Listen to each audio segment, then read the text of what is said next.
Hello, folks. Welcome back to another edition of SHU Outdoors. My name is Mick. I'm your host. And today we're going to discuss two things. First and foremost, I want to shout out all ex-cons. If you did a federal or a state prison sentence, I would really like to interview you on this show. And I just think it'd be a really cool thing to do. I used to really enjoy Chad Marks' program, Blood on the Razor Wire. He had a very, very interesting story and a very, very compelling story. And I really enjoyed the work that he did interviewing people. Unfortunately, he hasn't been putting a whole bunch of content out lately to the best of my belief. I haven't been able to find it. I mean, he's put a show here and there out, but not like he once was, say, maybe a year ago or so. And I'm not saying I'd like to fill in that gap. It's something that I always wanted to do. But I just never really got around to it. And at that point, the show really wasn't big enough. And I'm not saying it's a huge show now. I got 600 plus subscribers, and I think part of the reason for that may be that, sometimes I can be a little controversial with some of the things I may say. But everything I say in every episode that I make of this show, I'm proud of it and I stand on it. And I don't mind being held accountable because I feel I can defend my position. And there's a couple of notable things, all kind of things happen in prison. And I've seen a lot of really good dudes find themselves in really bad situations in prison, not necessarily because of their own doing, but because other individuals plotted and schemed on them. So, my position is this right here. I'm not going to judge you based on the fact that, this organization didn't like you or that organization didn't like you. Yeah, that's part of the game. If you come on this show, I'm going to treat you fairly and with respect, okay? I'm never going to try to take a cheap shot at you because this incident happened or that incident happened. It ain't my style, and I will not do that. You have my word on that. There's only two types of people that I would not interview on this show under any circumstances. If you've hurt a woman or a child, I would not interview you, period. And if you informed on your friends, I would not interview you. I would not give you a forum. But anything short of those two things, I would definitely like to interview you, and I will give you a fair, respectful interview. You have my word on that. The second thing I'm going to talk about today, and it's something that I'm really, really proud of. My case made it to the Fourth Circuit Court of Appeals. It's docketed. It is what's referred to as a case of first impression. So in other words, no one has ever made it to the Fourth Circuit Court of Appeals with that exact issue that I am raising. It's an issue concerning the South Carolina Department of Motor Vehicles, and in my opinion, is has a lot to do with corruption and so on. I filed like a 25,000 word over the standard briefing limitations in the Fourth Circuit, and they're very, very hardcore about that. They accepted my filing, and that is a huge accomplishment within of itself. And to have a case before the Fourth Circuit Court of Appeals with an overworded brief is a huge deal also. And I'm very proud of that. And I'm a hardcore pro se litigator. I've went up against professionally trained attorneys many, many times, and a lot of those cases do not have my name on them because I was assisting other prisoners with their legal dilemmas. And I've won many, many, many cases. And when I got out of prison, I was hoping just to move on with my life and, be free and clear from that whole aspect. And I went to get my CDL license. I live in the state of Florida, and I'm a licensed driver, and I'm a responsible driver. And the Florida DMV said that South Carolina had reported me to the National Drivers Database, and I'm a legal beagle. And I immediately started doing my research, and I filed on them, and they got a bunch of gatekeepers in the state of South Carolina, and they tried to trip me up with procedural law and this and that and the next thing, which is a common tactic of theirs. What they didn't realize is they're dealing with a really seasoned litigator, okay, who learned how to litigate in the trenches, okay? I didn't go to a fancy law school or a country club. No, I learned how to litigate in the gutters, and I play hard. That's the reason why the Fourth Circuit Court of Appeals accepted my overworded brief, and I have a case of what is referred to as first impression.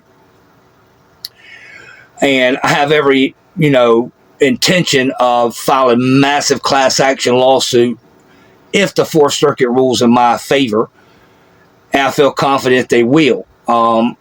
Again, they don't just accept overworded briefs in the Fourth Circuit Court of Appeals. It has to be a substantial issue, and, it has to be, serious litigation. So we're on track with that. The case of the name is McManus versus the South Carolina Department of Motor Vehicles. You can just go and do a Google search, and it'll pop right up. And I'm very, very proud of that. And it's on many other legal websites also. And as we continue to go forward, I'm sure it will create much legal buzz. And I have every intentions of being in the law books, and other attorneys and other pro se litigants can use this case if they ever find themselves in a similar situation. It's still playing itself out through the court, but it's a pretty major accomplishment, and I'm very proud of it. I educated myself very well in prison, and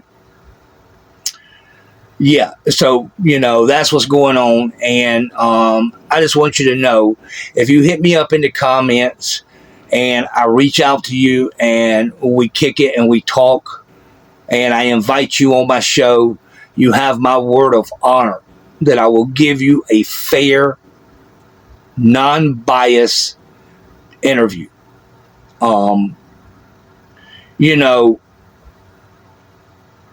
I stand with the oppressed, okay? I'm not necessarily opposed to certain people may need to be locked up for the safety of society, but I think when you're talking about taking an individual's freedom, it should only be did if it's absolutely necessary, because this guy's like a madman on the loose or something. If there's another way to deal with it, I think that should be the approach. How, I understand the need for prisons, and I get it, but I'm just opposed to taking people's freedom if there's another way to deal with the situation. That's my stance on that. I'm not a member of any political party. I'm definitely not a conservative, and I'm probably more liberal in my approach, but I wouldn't classify me as a bleeding heart liberal. Okay, but, I may not always have a whole lot of respect for the laws on the books. I didn't say I wouldn't follow them. I just said I may not always have a lot of respect for them. But what I do have a tremendous amount of respect for, the utmost respect for, is the Constitution of the United States of America. That's what I stand on when I file, and that's my approach to the whole thing. So I ain't going to talk your ear off on this video. I just want you to know that if you have a compelling story, I would definitely like to interview you on this show, and hopefully this video will make it to your home screen and you will see it. Just a little bit about my background so you're dealing with someone who gets it. I did 14 plus years in New York State prison. I've been all over Rikers Island. I've been in Attica, Sing Sing, Sullivan, Comstock, Elmira, Mid-State, Livingston. I've been in every building almost on Rikers Island. I think I've been in every building on Rikers Island. I've been in Tombs, downtown Manhattan, before they shut it down. I've been across the country in the federal penitentiary system. I did 10 years in the feds, all at the federal penitentiary level, until they sent me to FCI Miami for smoking medical marijuana. I've been off of probation and federal probation, because in the feds you get a prison sentence and a probation sentence. It's not like one or the other. You get both, okay? And so I've been off of all that for a number of years now, and I still consume medical marijuana legally in accordance with the law. I'm a law-abiding person. I did what I did, and I paid my debt to society. I'm not asking for society for forgiveness, okay? First of all, I've never hurt an innocent person, okay? I'm not that kind of guy. I have a tremendous amount of honor. Yes, I did break the law. I was held accountable for my actions, and I paid my debt to society.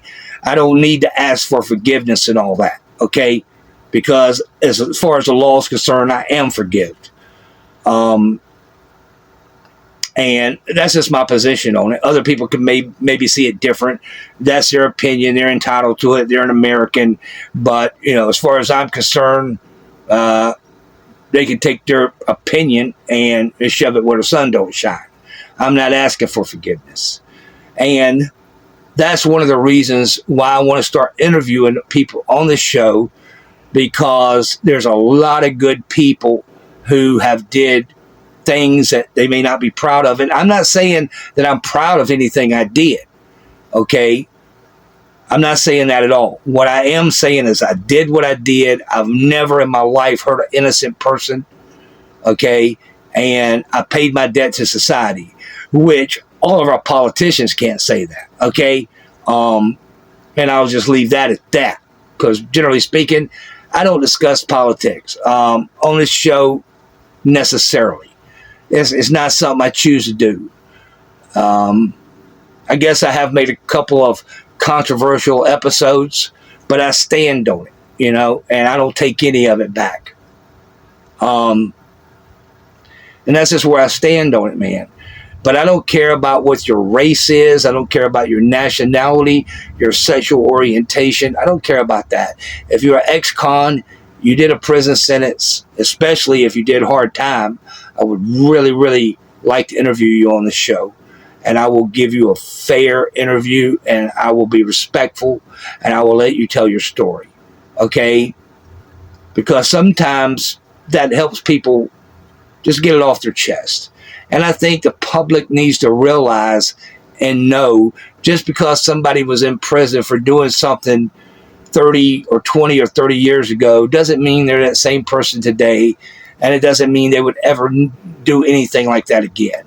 So as long as those two things don't apply to you, you hurt somebody that was innocent, a woman or a child, or you didn't inform on your best friends or anything like that, you're welcome on the show, and I will give you a fair interview. So until next time, stay up.